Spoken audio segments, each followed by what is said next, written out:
وعلى آله وصحبه الطيبين الطاهرين اللهم علمنا ما جهلنا وذكرنا ما نسينا وانفعنا بما علمتنا وزدنا علما يا أكرم الأكرمين. اللهم لا سهل إلا ما جعلته سهلا وأنت تجعل الحزن يا ربنا إذا شئت سهلا.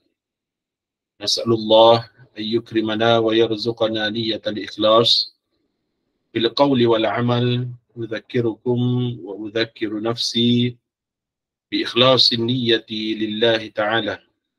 Muslimin dan muslimat dirahmati Allah, lebih dahulu marilah sama-sama kita mengikhlaskan niat di hati kita semata-mata kerana Allah Subhanahu wa taala. Amma ba'du, insya-Allah hari ini kita sambung daripada kitab Laftatul Kabidi ila Nasihatil Waladi, yang mana pada sesi yang lalu kita telah pun sampai kepada perbahasan daripada muallif rahimahullah tentang dalilun akli, dalil akli tentang wujudnya Allah Subhanahu wa taala dan dalil akli tentang kebenarannya Rasulullah sallallahu alaihi wasallam. Dan kita telah syarahkan bahawasanya Al-Quran itu adalah mukjizat yang mana diturunkan dengan bahasa Arab yang mubin. Justru Al-Quran itu mengalahkan segala syair-syair Arab pada zaman jahiliyah, walaupun ketinggian bahasa syair mereka pada ketika itu sangat tinggi, namun standard Al-Quran itu lebih tinggi daripada syair-syair jahiliyah. Maka muslimin dan muslimat dirahmati Allah,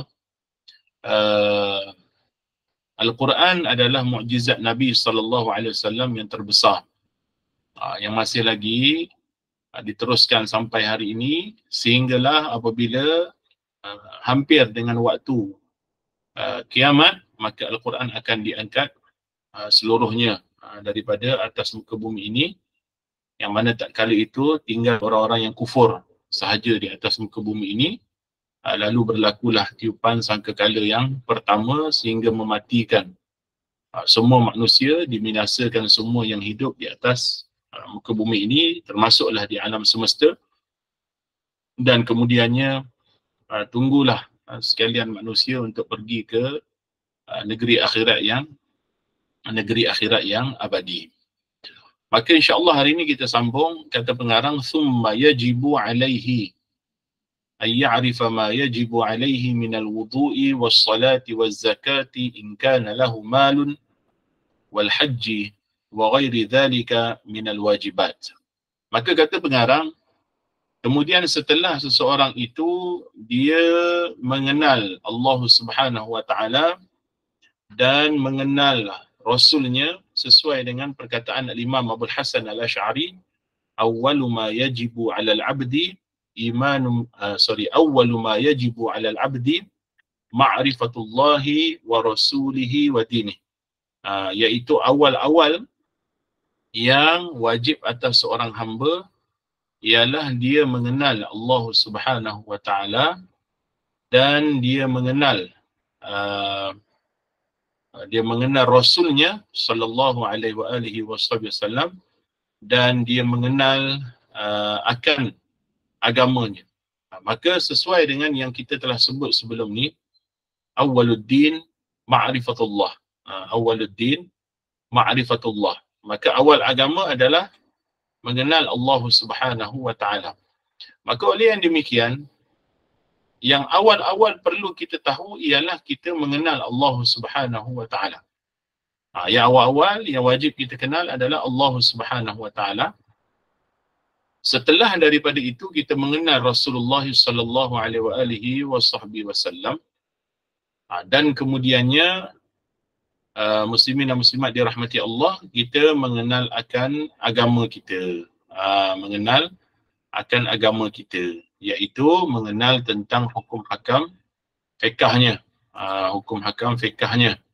Jadi apabila seseorang itu dia tidak mengenal Allah Subhanahu wa taala, Maka apa yang berlaku apabila seseorang dia tidak mengenal Allah Subhanahu Wa Taala ialah dia itu amalan ibadatnya tidak sah.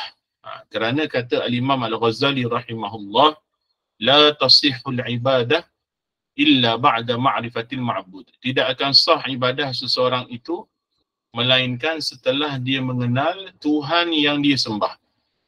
Kalau seseorang dia tak mengenal Tuhan yang disembah, dia tak mengenal Tuhan yang disembah, bagaimana mungkin dia itu dikatakan mengenal Allah Subhanahu Wa Taala?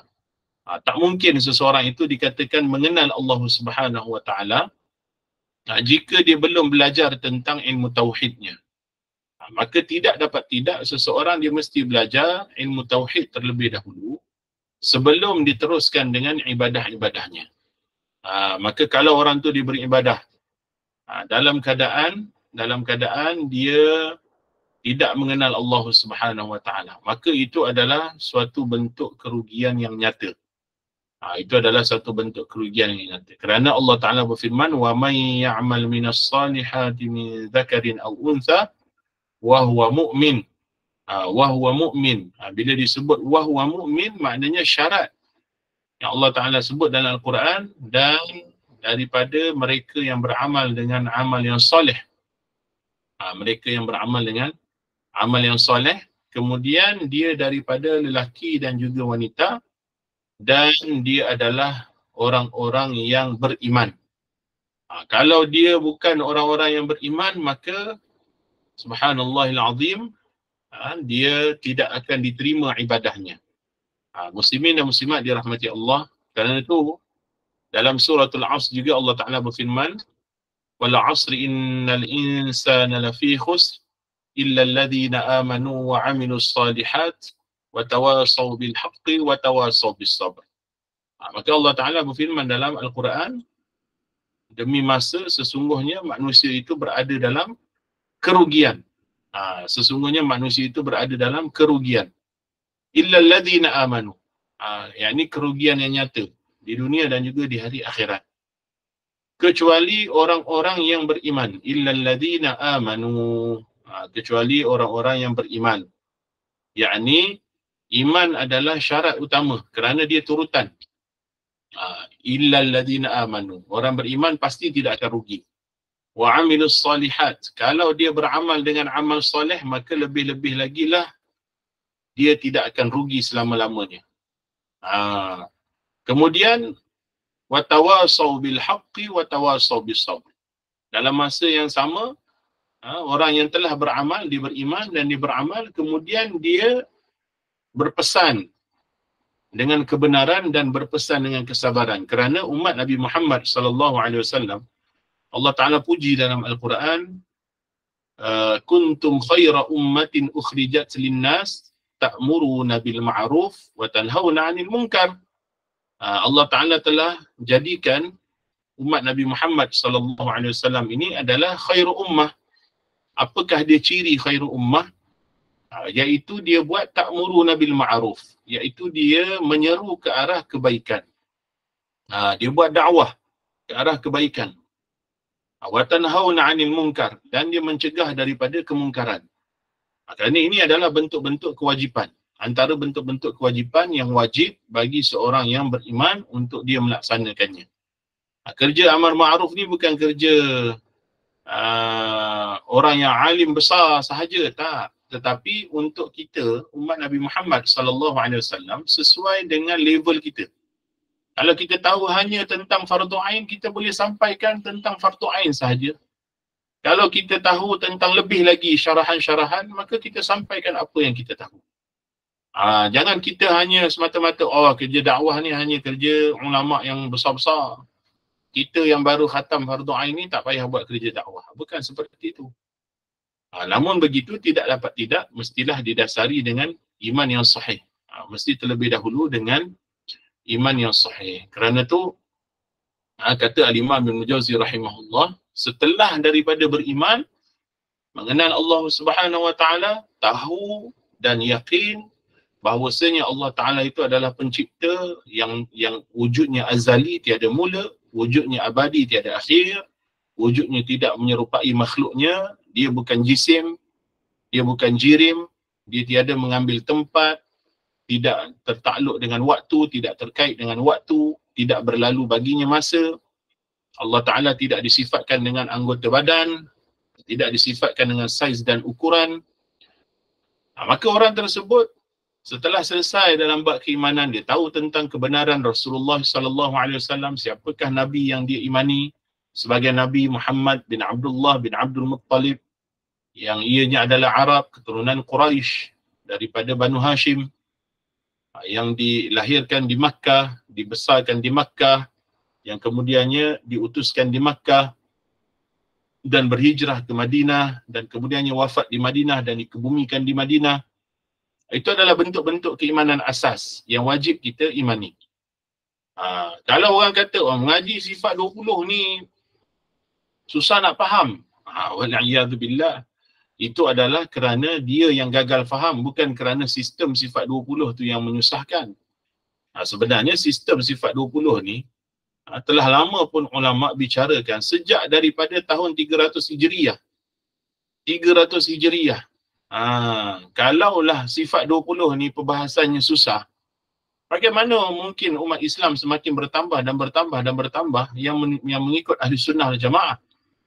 Dan Nabi SAW menyebut, alaikum bil jamaah, hendaklah kalian bersama dengan majoriti. Kedudukan kita yang berada dalam majoriti itu adalah tanda bahawasanya kita berada atas jalan yang selamat. Kerana Nabi jamin, la tajtami'u ummati 'ala dhalalah. Umatku ini sama sekali tidak akan berhimpun, bersepakat dalam kesesatan. Kalau kita lihat ulama-ulama besar dalam mazhab Syafi'i, dalam mazhab Maliki, dalam mazhab Hambali, dalam mazhab Hanafi, fiqhnya, akidahnya sama ada mereka ini Asy'ari ataupun Maturidi. Bukan bermakna Asy'ari dan Maturidi ini mereka tidak mengikut akidah salafus soleh. Mereka membawa kesinambungan akidah salafus soleh. Jadi kalau orang tu dah mengenal Allah, mengenal Rasulnya, maka barulah dia pergi kepada next step. Iaitu kata Imam Ibn Jauzi, thumma yajibu alaihi ay ya'rifa ma yajibu alaihi minal wudu'. Kemudian wajib ke atasnya untuk dia mengetahui, dia belajar. Ay ya'rifa kat sini, ma'rifah kat sini maksudnya kena belajar. Bukan dia ilmunya Google je. Ilmunya sekadar bacaan sahaja, dia bergantung kepada status-status, hantaran status dalam Facebook sahaja untuk ilmu dia. Bukan. Ilmu ni sebagaimana Nabi SAW menyebut, innamal ilmu bitta'allum wal fiqhu bittafaqquh. Ilmu itu mesti dengan ta'allum, mesti dengan belajar. Macam perbandingan yang telah kita berikan sebelum ni. Kalau orang dia tengok satu video tentang bedah jantung contohnya. Dia tengok satu video tentang bedah jantung contohnya. Dia tengok 2 hari, 3 hari, stay up sampai malam, tengok bagaimana cara bedah jantung dan seumpama dengannya. Setelah 1 minggu dia tengok video bagaimana dia bedah jantung, kemudian dia declare dekat kawasan taman dia, kat rumah dia dan sebagainya. Ataupun mungkin isteri dia sendiri sakit jantung tiba-tiba, maka dia tak hantar isteri dia pergi hospital, dia bedah isteri dia sendiri dekat rumah. Tak mungkin. Bahkan kalau dia declare diri dia sebagai pakar jantung kerana hanya tengok video sahaja, maka tak mungkin dia diiktiraf sebagai orang yang pakar bedah jantung, dan tak mungkin dia dapat melaksanakan pembedahan jantung kerana dia tak melalui sistem keilmuan, mesti belajar. Jadi kalau dia tak belajar, maka itu belum lagi dipanggil sebagai ilmu, ma'rifah. Itu baru sekadar maklumat. Dia ada maklumat. Tetapi bagaimana dia nak praktiskan maklumat itu, dia memerlukan kepada bimbingan guru. Begitu juga dalam ilmu fardu ain. Semalam kita bicara tentang masalah aurat, dan hari ini alhamdulillah berbetulan, takdir Allah Subhanahu Wa Taala, berbetulan pihak Jabatan Mufti Selangor keluar perbahasan yang detail sebagaimana yang telah kita jelaskan.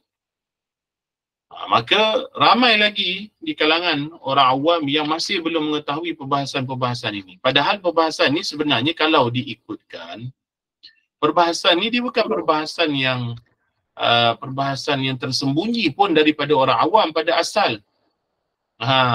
Kerana dia adalah ilmu fardu ain. Benda ilmu fardu ain ni kita tak tahu kerana kita tak belajar. Kalau kita belajar dan kita belajar dengan guru yang betul, maka insya-Allah detail-detailnya akan diterangkan. Dan itu yang Nabi SAW sebut dalam satu hadis tentang ghuraba, iaitu Islam ni datang dagang asing, kemudian akan kembali asing. Bukan bermakna mereka yang asing itu adalah golongan yang terselamat, bukan. Tetapi walaupun umat Islam ni yang Ahlus Sunnah wal Jamaah ni adalah majoriti, sebagaimana yang kita sebut majoriti, tetapi daripada sudut awamnya mungkin ada banyak perkara-perkara yang fardu ain mereka masih belum lepas lagi.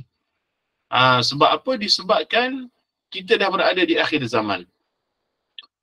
Bila kita berada di akhir zaman, antara tanda hari kiamat yang telah kita bahaskan dalam syarah akidah Tahawiyah sebelum ni, antara tanda akhir zaman, antara tanda kiamat yang kecil ialah kasratul jahli wa qillatul ilm. Banyaknya kejahilan dan kurangnya ilmu. Banyak kejahilan dan kurangnya ilmu. Bila banyak kejahilan dan kurangnya ilmu, maka berlakulah seperti ini perbahasan yang biasa-biasa je perbahasannya daripada sudut fardu ain. Tetapi dipandang sebagai satu perbahasan yang detail, yang luas.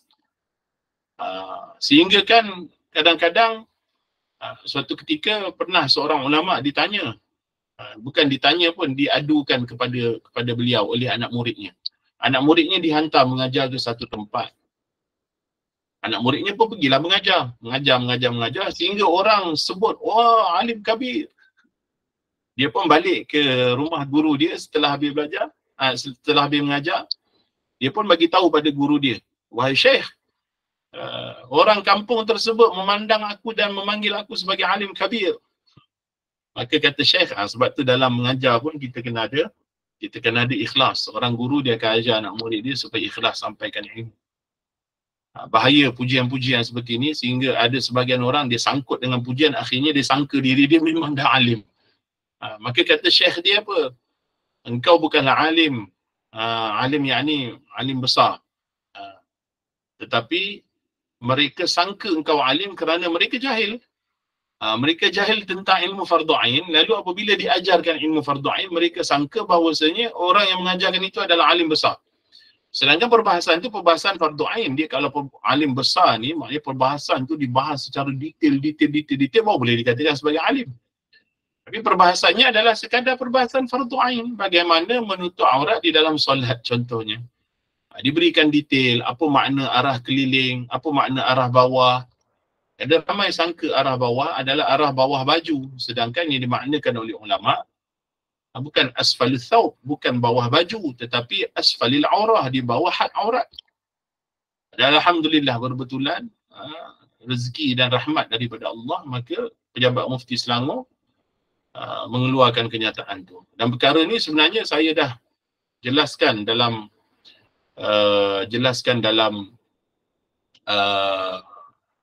yakni dalam pengajaran dan sebagainya bertahun-tahun lamanya. Dan ramai yang sebelum, bukan saya seorang je, ini ramai daripada para ulama, daripada Indonesia, daripada Arab. Perbahasan ni tak asing dalam mazhab Syafi'i.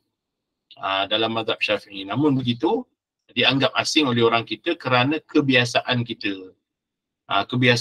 Sebagaimana dahulu, suatu ketika dahulu pernah tanah Melayu kita ni, Malaysia kita ni, orang-orang tidak menutup aurat dengan sempurna.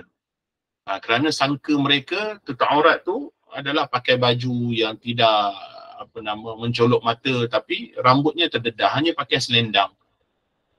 Oleh kerana ramai yang buat, tidak semestinya bermakna benda tu betul.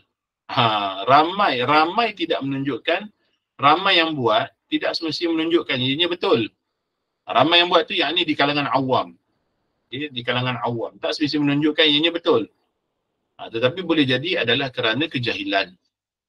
Sebab itu kita doa pada Allah supaya Allah Ta'ala angkat kejahilan kita dan kurniakan kepada kita ilmu. Sebagaimana hadis Nabi SAW, "May yuridillahu bi khairan yufaqihu fiddin."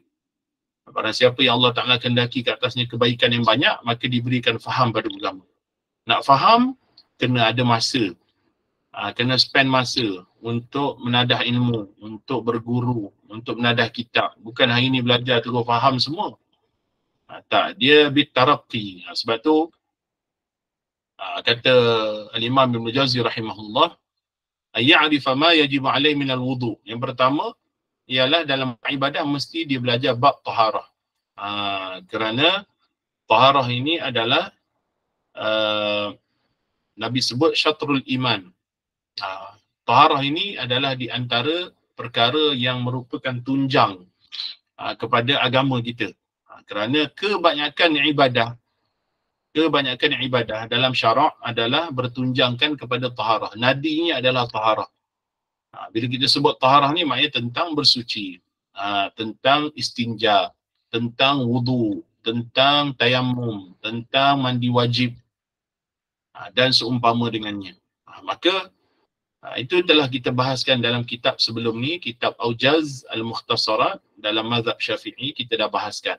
Jadi kita takkan bahaskan semula dalam kitab Al-Imam Ibn Jauzi ni. Cukup untuk kita mengetahui on surface sahaja yang mana kita telah belajar sebelum ni.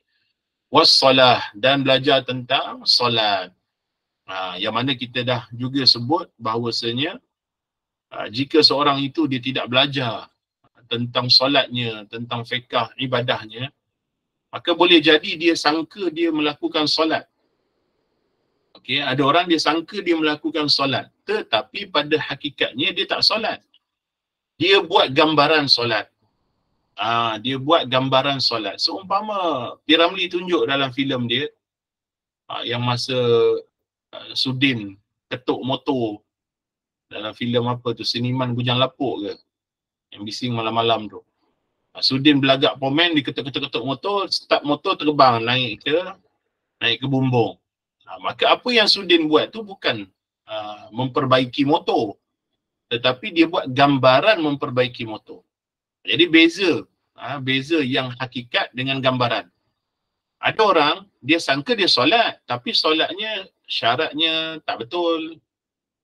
Kan, syaratnya tak betul, rukunnya tak betul. Contoh.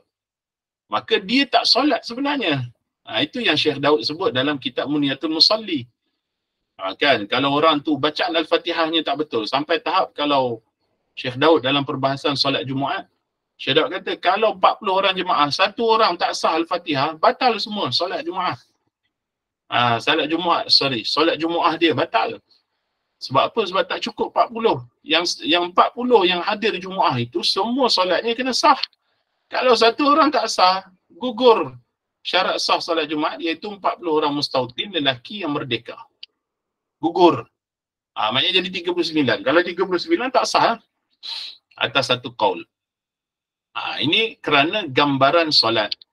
Gambaran solat. Bukan betul-betul dia solat. Dia hanya buat pada penampakan zahir. Penampakan zahir dia solat, tapi sebenarnya dia tak solat. Ini yang berlaku kisah pada zaman Nabi, ditegur tentang orang yang, sahabat yang buat gambaran solat. Ditegur oleh Nabi, kamu belum solat lagi. Sampai beberapa kali Nabi tegur, akhirnya dia kata pada Nabi, aku dah buat yang habis baik yang aku tahu. Maka Nabi kata, belum lagi. Lalu Nabi, setengah riwayat kata Nabi yang ajarkan sendiri, setengah riwayat kata Nabi perintah sahabat lain untuk mengajarkannya tentang solat. Barulah solatnya dibuat dalam keadaan yang betul. Jadi mungkin seorang daripada kita menyangka sebelum ni solat dia sah, tapi dia tak belajar. Faham tak? Dia tak belajar. Dia tak belajar tu maknanya dia memang tak belajar. Kalau dia belajar pun dia belajar surface macam dekat sekolah rendah je. Dia belajar tentang rukun solat begini. Tapi dia tak diajar dengan betul. Bukan makna guru ajar salah. Guru ajar on surface. Guru mungkin ajar 70%. Another 30% guru tidak syarahkan sehingga apa yang dibuat tu salah. Sehingga apa dibuat tu salah. Dan sebahagian orang awam, wal'iyadzubillah, dahlah mereka jahil. Dan mereka ada sifat takabur. Takabur ni yang bahaya. Takabur yang mana, apa makna takabur? Iaitu tidak menerima nasihat daripada orang yang dianggap lebih rendah daripadanya. Lebih rendah darjatnya, lebih rendah umurnya, lebih rendah pangkatnya, lebih rendah statusnya. Lalu dia, walaupun dia ditegur, dia masih lagi kekal takabur. Yang lebih bahaya lagi, takabur itu datang dengan kejahilan, lalu jadilah dia jahil murakkab. Kalau dia jahil basit, tak apa. Jahil basit ni semua kita bermula dengan jahil basit. Mana ada orang lahir-lahir terus alim. Semua kita mula dengan jahil basit, iaitu jahil yang jika dia ditegur, dia nak belajar. Jahil yang dia belajar dan dia tambah ilmu dia, sehingga dia menjadi alim. Alim kat sini bukan makna kita yang kita faham ulama besar. Alim kat sini maknanya dia tahu kadar ilmu fardu ain yang untuk diri dia, selamatkan diri dia di dunia dan di hari akhirat. Alim tu. Jadi orang tersebut dia mesti buat benda tu. Jadi muslimin dan muslimat dirahmati Allah, ramai orang zaman sekarang, walaupun kita dah syarahkan apa yang betul, dia masih lagi tak boleh terima. Dia masih lagi berperang dengan perasaan dia sendiri, yang dia sangka sebenarnya betul. Bila kita dah tegur benda tu salah, dia tak nak terima. Subhanallahil azim. Kalau orang seperti ni, kita bagilah 50 kitab, 100 kitab sekalipun, dia akan tetap dengan ego dia, tetap dengan takabur dia.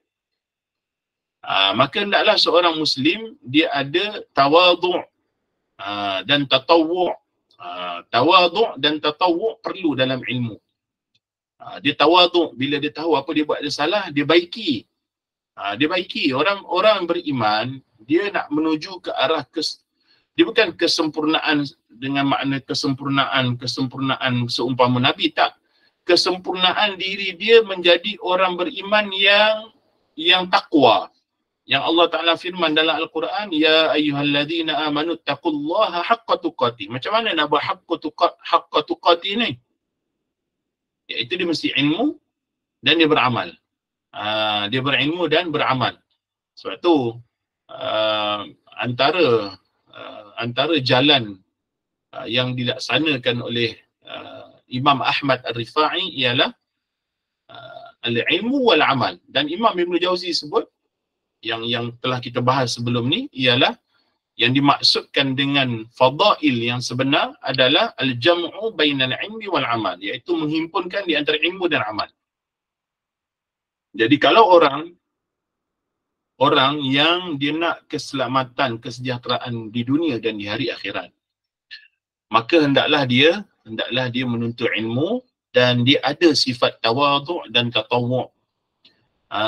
Dia merendah diri, ingin menerima kebenaran, dan dia tatawwu'. Dia patuh. Dia patuh terhadap agama, apa yang disampaikan. Alhamdulillah, dia akan berjaya dunia akhirat. Sebab tu ilmu ni, kalau kita ada sebahagian daripada ilmu, kita sebarkan dalam Facebook ke, dalam Instagram ke, dalam TikTok ke apa, dia bukan mengundang kepada kerendahan diri dan kepatuhan kepada kebenaran. Bahkan dia mengundang kepada perbalahan, dia mengundang kepada persengketaan kerana kejahilan. Wal'iyadzubillah. Ini berlaku kerana memang Nabi SAW sebut antara tanda hari kiamat yang kecil ialah kathratul jahli wa qillatul ilm.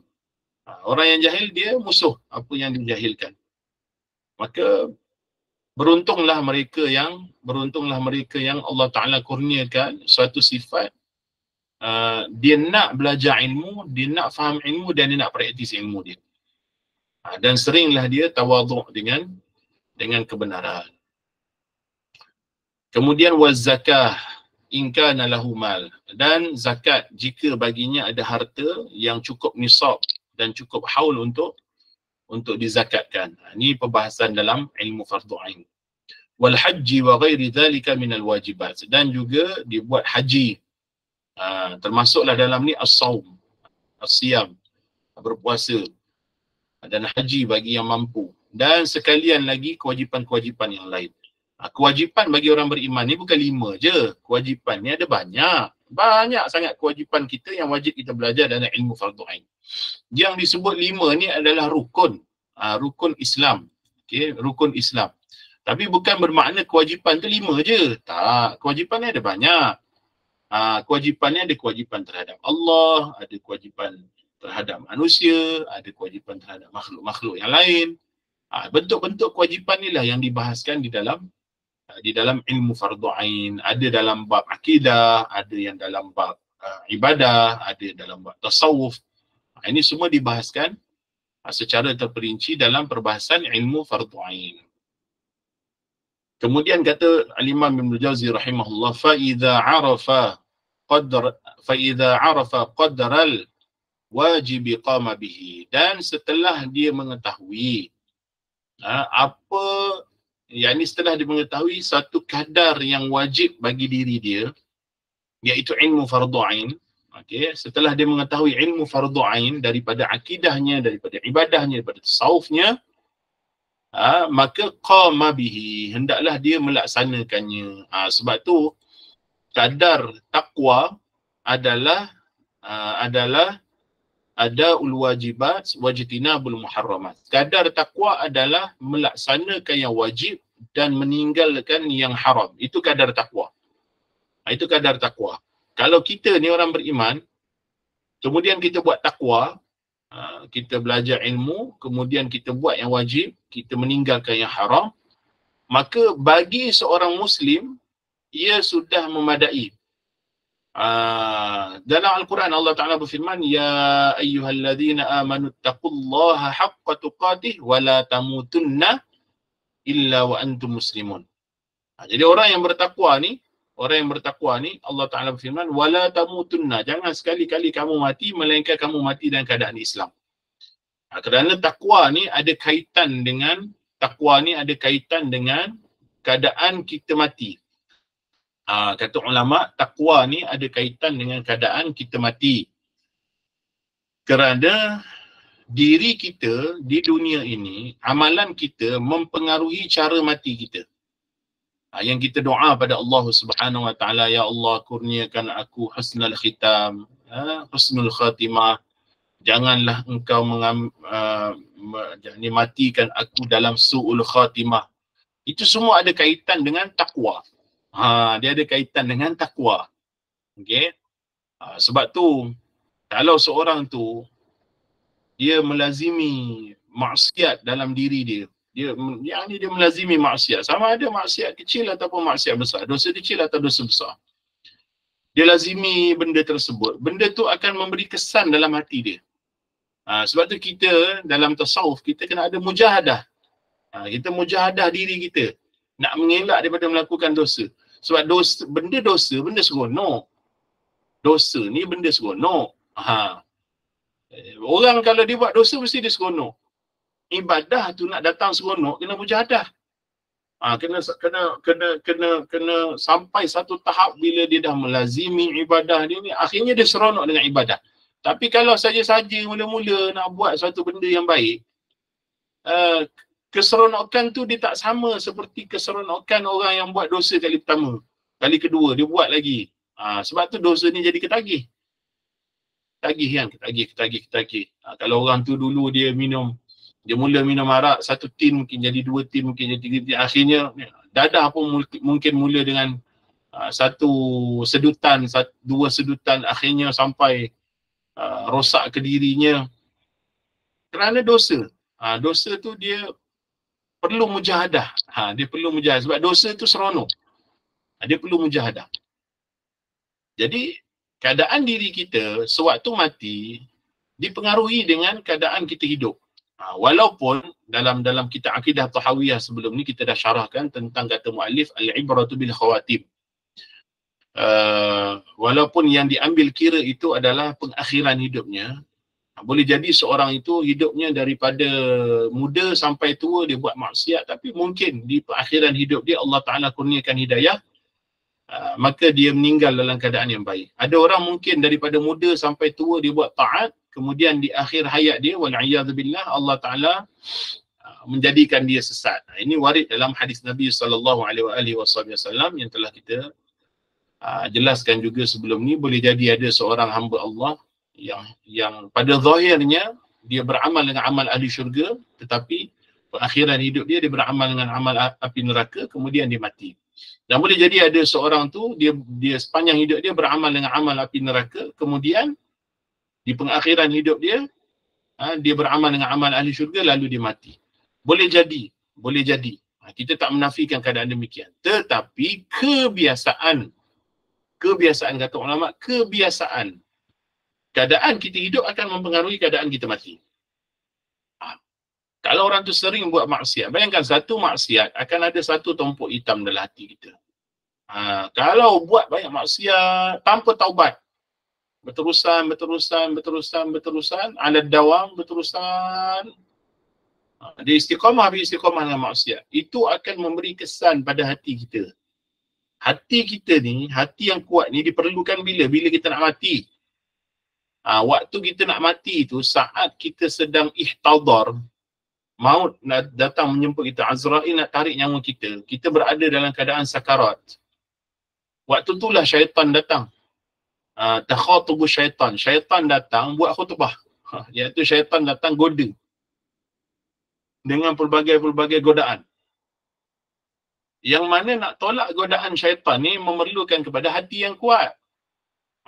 Kalau dekat dunia pantang ajak pergi, pantang ajak buat, macam mana waktu dia mati, syaitan ajak, dia nak tolak. Member ajak berzina, dia pergi. Member ajak minum arak, dia pergi. On je semua. Malam minggu member ajak racing motor, dia pergi. Member ajak isap dadah, dia pergi. Member ajak main judi, dia pergi. Tak pernahnya kata, tak boleh, judi ni haram. Tak boleh, arak ni haram. Tak pernah. On. Semua benda dia on. Kan? Bayangkan waktu mati, syaitan ajak pergi mana? Syaitan ajak buat kufur. Syaitan ajak manusia ni buat kufur kerana objektif syaitan dan iblis, yang paling utama objektif mereka adalah menjadikan seorang beriman jatuh kufur. Itu objektif utama syaitan. Yang lain-lain tu picisan sahaja. Bagi mereka, syaitan dan iblis ni, mereka nak manusia yang beriman jatuh kufur. Kalau jatuh kufur, itu kejayaan terbesar. Satu syaitan kalau dia boleh buat seorang manusia yang beriman jatuh kufur, bila dia balik ke dia punya base, dia punya pengkalan dia, kat mana pengkalan iblis ni wallahu alam, tapi di lautan.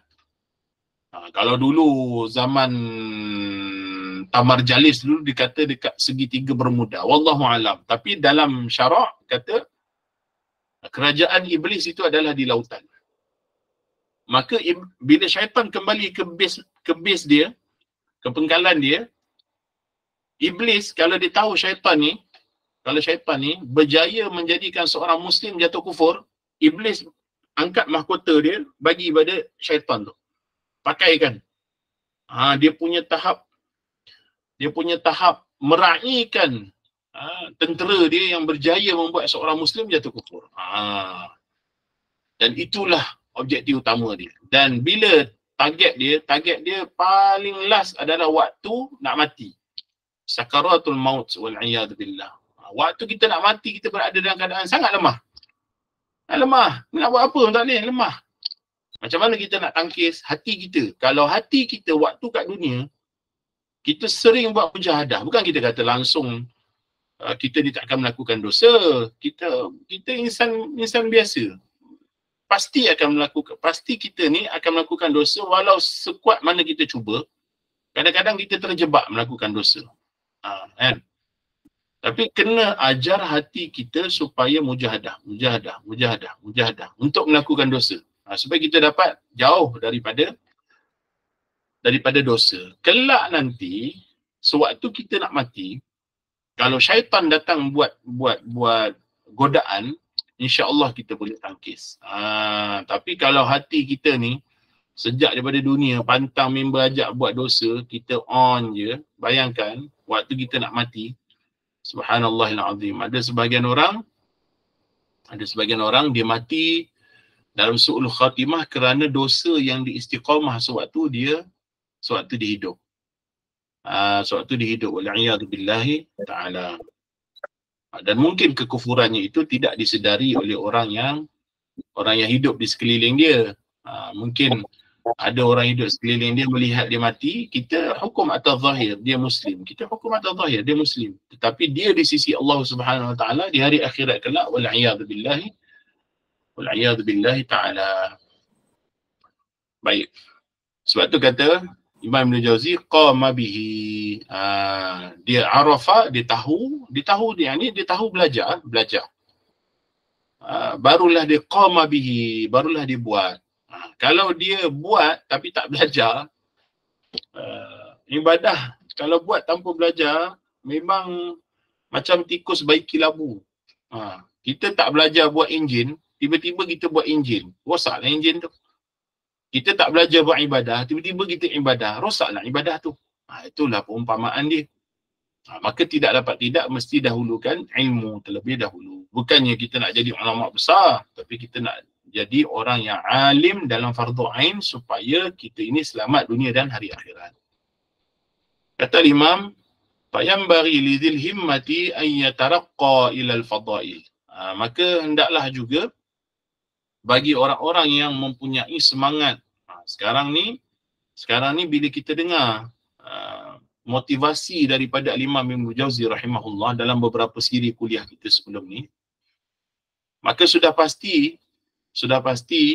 insya-Allah Allah Taala telah mengurniakan kita satu himmah untuk kita belajar. Allah Taala, himmah ni apa? Semangat. Allah Taala kurniakan kita semangat untuk belajar. Maka semangat itu mesti disusuli dengan perbuatan. Kan sebelum ni kita sebut daripada perkataan Imam Ibn Jauzi rahimahullah yang ni, yang lebih kurang maknanya dalam bahasa Melayu yang kita terjemah sebelum ni. Kalau dalam bahasa Melayu tu hendak 1000 daya, tak hendak 1000 dalih kan. Yang ni yang Imam Ibn Jauzi kata wa ala qadri ahli al-azmi ta'til azaim. Iaitu hendak 1000 daya, tak nak 1000 dalih. Dan di mana ada kemahuan, di situ ada jalan. Sekarang ni kita dah ada semangat untuk menuntut ilmu. Tinggal lagi kita nak gunakan semangat kita tu untuk kita channelkan semangat tu untuk belajar. Maka hendaklah kita mula. Dia dalam belajar ni, dia tak boleh tangguh-tangguh. Bukan sekadar dalam belajar je, dalam apa sahaja kebaikan. Dalam kejahatan, kita digalakkan bertangguh. Supaya dengan tangguh itu, kita dapat merendahkan rasa nak buat maksiat tu. Contohlah, kita ada rasa nak buat maksiat tu, kita tangguh dulu, sekejap je tak apa, kita tangguh dulu. Dengan penangguhan tu, nafsu akan menurun. Tapi dalam kebaikan, jangan kita bertangguh. Sebab biasanya bertangguh dia lupa. Kan, biasa tangguh dia lupa. Jadi saat kita lintas nak buat baik, kita langsung buat, terus buat. Okay? Kita terus buat. Jadi di situlah ujian untuk kita dalam mujahadah. Terutama dalam masalah menuntut ilmu. Ada sebagian orang dia tangguh, tak apalah, nantilah. Kita rasa kita banyak masa. Sedangkan ulama' menyebut bahawasanya, kita tahu bahawasanya ajal kita ni dah ditentukan Allah Subhanahu Wa Taala. Dan kehidupan di dunia ni sangat singkat. Kalaulah kita dapat hidup max kita hidup 100 tahun, singkat. Ulama' kata apa? Kita takkan boleh buat semua apa yang kita nak. Kita takkan boleh capai semua apa yang kita nak dekat dunia ni. Kita mungkin ada bucket list. Itu yang Nabi sebut dalam lukisan Nabi SAW kan. Tentang cita-citanya manusia.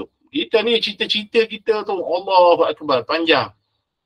Sedangkan ajal kita dah dilingkung. Kita tak tahu bila kita akan mati. Maka kata ulama', utamakan yang utama. Itu dia panggil aulawiyat tu. Itu dalam maqasid syariah dia panggil daruriyat al-khams. Yang daruriyat ni dulu, yang diutamakan. Jangan duk sibuk dengan hajiat ni. Tak habis-habis sibuk nak tukar kereta lah, daripada petrol pada EV lah, naik gaji lah, bonus lah, pangkat lah. Itu semua adalah dunia. Bukan tak boleh, tetapi kalau seorang difikir tentang dunia ni, katalah dia naik pangkat. Berapa tinggi dia boleh naik pangkat, tapi dia abaikan akhirat dia. Dia abaikan akhirat dia. Dia akan menyesal. Dia akan menyesal. Lebih-lebih lagi ketika Azrail datang. Azrail datang mengejut. Azrail bukan bagi mesej sehari sebelum. Datang mengejut. Waktu yang kita sangka kita masih lagi nyawa kita panjang, Azrail datang. Bom. Azrail datang. Nak ambil nyawa kita. Kerana itu waktu yang Allah Ta'ala tetapkan untuk diri kita, diambil nyawanya. Wallahualam bila. Tengah ceramah ke, tengah menyanyi ke, tengah sembahyang ke, tengah berjoget ke, mana-mana keadaan. Bila-bila masa Azrail boleh datang ambil nyawa kita. Maka hendaklah kita utamakan yang utama. Utamakan yang utama, iaitu kita tumpukan akhirat lebih daripada dunia. Di situlah kejayaan yang sebenar. Di situlah kejayaan di dunia dan juga di hari akhirat. Maka kata Imam Ibn Jauzi, ayyataraqqa ilal fadail. Hendaklah dia tarakki. Tarakki ni step by step. Step by step. Okey, dia orang hari ni baru start belajar, tak akan esok dia jadi Imam Syafi'i dah. Kan? Okey. Dia takkan terus jadi seumpama Imam Syafi'i dah. Ilmu dia memerlukan kepada waktu. Ilmu dia memerlukan kepada masa. Ilmu perlukan kepada juhud. Kepada usaha yang tinggi. Jadi saranan Al-Imam Ibn Jauzi rahimahullah ialah supaya kita step by step menuntut ilmu. Step by step untuk kita menuntut ilmu. Kerana ilmu ni dia ada 3 peringkat. Ilmu ni dia ada 3 peringkat. Yang pertama, peringkatnya adalah peringkat kitab Al-Mukhtasarat. Al-Mukhtasarat, iaitu peringkat orang yang belajarnya dipanggil sebagai mubtadi. Peringkat mubtadi, peringkat permulaan yang kita belajar sekarang, yang kita sedang mendalami sekarang, peringkat mubtadi, iaitu peringkat untuk kita khatamkan fardu ain kita. Untuk kita khatamkan kewajipan kita. Itu peringkat mubtadi. Okey. Kemudian peringkat yang kedua ialah peringkat mutawassit, pertengahan. Pertengahan, maknanya dia ambil kitab yang syarahan kepada peringkat mukhtasar tadi, syarahan sedikit, dan kemudian barulah dia pergi kepada mutawwalat, ilmu yang berjilid-jilid kitabnya, peringkat muntahi, peringkat yang akhir. Nak sampai peringkat muntahi ni, subhanallahil azim, makan masa. Kecuali orang-orang yang Allah Ta'ala berikan kurniaan seperti Imam An-Nawawi rahimahullah, seperti Imam Asy-Syafi'i rahimahullah. Tapi kalau kita yang ialah orang yang biasa, bukan makna kita dah terlambat, kita belum terlambat. Ada je ulama' yang menceburkan diri dalam keilmuan bila umurnya 40 kemudian dia jadi alim besar. Ada, bukan tak ada, tapi kita analyze, kita realize diri kita orang biasa, maka kadar kita buat masa sekarang yang perlu kita tumpukan adalah kadar mubtadi, kadar mukhtasarat. Cukup untuk kita dapat selamatkan diri kita dan ahli keluarga kita. Sebagaimana firman Allah Ta'ala, ya ayyuhalladzina amanu qu anfusakum wa ahlikum nar. Pelihara, wahai orang-orang beriman, peliharalah diri kalian dan ahli keluarga kalian daripada api neraka. Itu yang wajib. Itu yang wajib. Nak jadi sampai Imam Syafi'i itu bukan tuntutan. Yang tuntutannya yang fardu ain. Maka muslimin dan muslimat dirahmati Allah, katanya pengarang, fayatashaaghalu bihifdzil Qur'ani wa tafsirih. Ini kita kena ingat, nasihat Imam Ibn Jauzi adalah nasihat kepada anaknya, yang mana kita dah sebut pada awal kitab, Imam Ibn Jauzi dah set satu standard untuk anak dia. Semua ibu-ibu dan ayah-ayah dalam ni, saya yakin ada ramai ibu-ibu dan ayah-ayah dalam ni, pasti mereka dah letak satu standard untuk anak dia. Tak kira lah standard apa sekalipun dalam dunia, dalam akhirat, kebiasaannya kita meletak satu standard. Kan, kalau untuk pembelajaran, barangkali standard zaman sekarang, kurang kau kena ada diploma, kurang kau kena ada degree. Contoh, dia letakkan satu standard. Jadi standard Imam Ibn Jauzi dalam ilmu ni tinggi. Bukan macam kita punya standard. Standard Imam Jauzi ni tinggi. Sebab Imam Jauzi ni alim kabir, alim besar. Dia mutabahir, dia orang yang luas ilmunya dalam bidang bahasa, dalam bidang tafsir, dalam bidang hadis, dalam bidang akidah, bidang usul, bidang fiqh. Memang dia orang yang mutabahir, orang yang sangat alim besar, Imam Jauzi ni. Kan? Jadi standard dia letak pada anak dia. Itu yang Imam Jauzi kata, kalau kita boleh ikut, alhamdulillah lah. Dia kata, maka hendaklah sibukkan diri dengan menghafal Al-Quran. Menghafal Al-Quran. Jadi kita ni hafal Quran, kalau ikut standard Imam Jauzi ni 30 juzuk lah. 30 juzuk dah. Dan hafal ni bukan hafal semata-mata. Tapi hafal dengan dia mempelajari terlebih dahulu ilmu tajwidnya, mempelajari terlebih dahulu ilmu makharijul hurufnya, cara bacaan yang betul, waqaf ibtida'nya dan seumpama dengannya. Ilmu-ilmu yang terkait dengan Al-Quran. Bukan baca, kita taram je baca, betul tak betul, tak, mesti dengan ilmu. Kerana ramai juga kita jumpa ada sebahagian daripada hafizul Quran pada zaman sekarang. Wallahu alam, mungkin sistem pendidikannya begitu. Jadi ditumpukan pada hafalan tu, 1 tahun hafal 30 juzuk. Tapi bila kita uji bacaannya, Masya Allah, makhraj huruf semua belasah je. Dia baca dengan bacaan yang salah. Bismillahirrahmanirrahim, alhamdulillah rabbil alamin, arrahmanirrahim, maliki yaumiddin, iyyaka na'budu wa iyyaka nasta'in.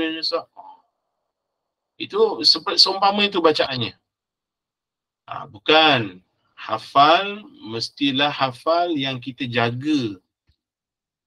Kita jaga hukum hakam bacaan. Sebagaimana kita jaga hukum hakam solat, kita jaga juga dalam bacaan Quran, hukum hakam Al-Quran.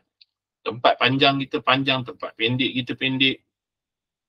Kerana apa? Kerana jika kita baca Al-Quran dalam keadaan salah, kita tak dapat pahala pun, bahkan kita mengundang dosa lagi. Kita mengundang dosa jika buat lahan dalam Quran, kesalahan dalam Quran. Apalagi kalau kesalahan itu adalah kesalahan yang besar, lahan jali, sehingga mengubah makna. Jadi di sini, kalau kita tak mampu hafal satu Quran, at least kita hafal beberapa surah yang kita ambil talaqi dengan guru. Mungkin juzuk amma sahaja, alhamdulillah. Alhamdulillah kita hafal. Barangkali kita dulu waktu kecil, saya yakin semua hafal satu mukaddam. InsyaAllah lah. Tak tahulah umur yang mungkin generasi tahun hujung 90-an, tapi tahun generasi saya yang lahir 80-an ni, generasi saya insya-Allah mukaddam tu hafal 30 juzuk 30 tu, juzuk 30, juzuk 29 biasanya hafal. Kan? Tapi sekarang dia lupa balik. Kan, kalau suruh baca wan naziat tu, kan, amai tasa'alun tu mungkin tengah ayat ketiga, ayat keempat tu dia dah mula selalu kan. Dia boleh mula balik. Sebab menghafal Quran ni baik untuk ingatan dan baik untuk otak kita. Wa tafsirih, dan dia belajar tentang tafsirnya.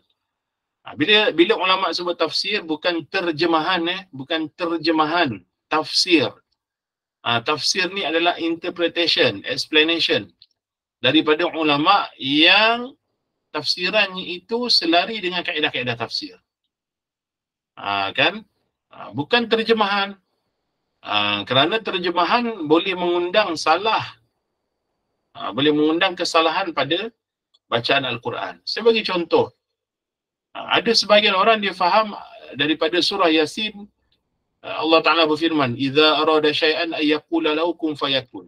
Ada sebahagian orang dia faham Allah Ta'ala nak mencipta, Allah Ta'ala sebut kun. Ini salah faham. Ini kefahaman yang salah. Subhanallahil azim. Maksud daripada idza arada syai'an ay yaqula lahu kun fayakun ialah penciptaan bagi Allah apabila Allah Ta'ala mengkehendaki sesuatu perkara, iaitu dengan kehendak yang azali, yang memang Allah Ta'ala telah kehendak sejak azali. Perkara tersebut pasti Allah Ta'ala akan cipta. Dan cipta bagi Allah itu, pada nisbah kita faham, adalah sangat mudah. Tak susah pun Allah Ta'ala nak mencipta. Badan kita ni cukup lah kita tengok badan kita dengan sistem yang very complex, dengan sistem nerve, sistem saraf, sistem urat, buah pinggang, jantung, hati, semuanya. Allah Ta'ala dah divide that system, going smooth. Masya Allah. Allah Ta'ala berfirman, wa fi anfusikum afala tubsirun. Pada diri kalian tu ada dalil, tanda keagungan Allah, kewujudan Allah, kebesaran Allah. Afala tubsirun, tidakkah kalian memerhatikannya, ambil ibrah daripadanya? Maksud situ, nak mencipta bagi Allah ni sangat mudah, semudah sebutan kun. Itu makna dia. Tapi kalau kita baca terjemahan, apabila Allah menghendaki sesuatu, maka berkatalah dia kun, maka jadilah. Itu salah faham terjemahan. Yang betul ialah, contoh, saya bagi contoh nak bagi faham. Orang Melayu, kalau contohlah, saya pandai masak, contoh, saya pandai masak. Isteri saya teringin satu menu. Menu ni daripada Korea, contoh. Menu tu daripada Korea. Kan? Tapi saya ni memang pandai masak. Ni contoh saja. Isteri saya kata, bang, saya teringinlah menu Korea gini. Saya pun cakap pada dia, mana menu dia? Kan? Dia pun tunjuk. Saya pun kata pada dia, alah kacang je. Perkataan kacang dalam bahasa Melayu, maksudnya apa? Mudah. Kacang. Faham kita semudah makan kacang je, kopek kulit makan. Semudah itu bagi saya untuk masak makanan tersebut. Bukan bermakna saya masak makanan Korea tu guna kacang. Pegang kacang masak, ataupun sambil makan kacang saya masak, ataupun masakan tu ingredient dia adalah kacang. Bukan. Orang Melayu bila kata kacang, maknanya senang. Begitu juga makna daripada ayat tersebut. Kun kat situ bukan makna Allah mencipta, Allah sebut kun. Wal'iyadzubillah. Dalam akidah tahawiyah kita dah sebut, kalamullah laisa harfan, wala sautan, wala lughatan. Kalam Allah bukan huruf, bukan suara, bukan bahasa. Itu kalam Allah, yakni sifat kalam Allah. Maka tafsir mestilah dipelajari daripada tafsir-tafsir yang muktabar dan berguru. Bukan kita ambil secara terjemahan semata-mata. Baik, malam ni sampai sini saja dahulu. InsyaAllah kita sambung lagi pada sesi akan datang. Barakallahu fikum. Jazakumullahu ta'ala kulla khair. Wallahu ta'ala a'lamu wa ahkam. Saya buka juga dalam Facebook ni, dalam live kita dalam Google Meet ni, dalam Facebook pun ada. Jadi soalan-soalan tu saya tak sempat nak tengok dan layan. InsyaAllah kita going slowly lah. Terima kasih banyak semua. Barakallahu fikum. Jazakumullahu ta'ala kulla khair. Wallahu ta'ala a'lamu wa ahkam. Aqulu qawli hadha, astaghfirullah li wa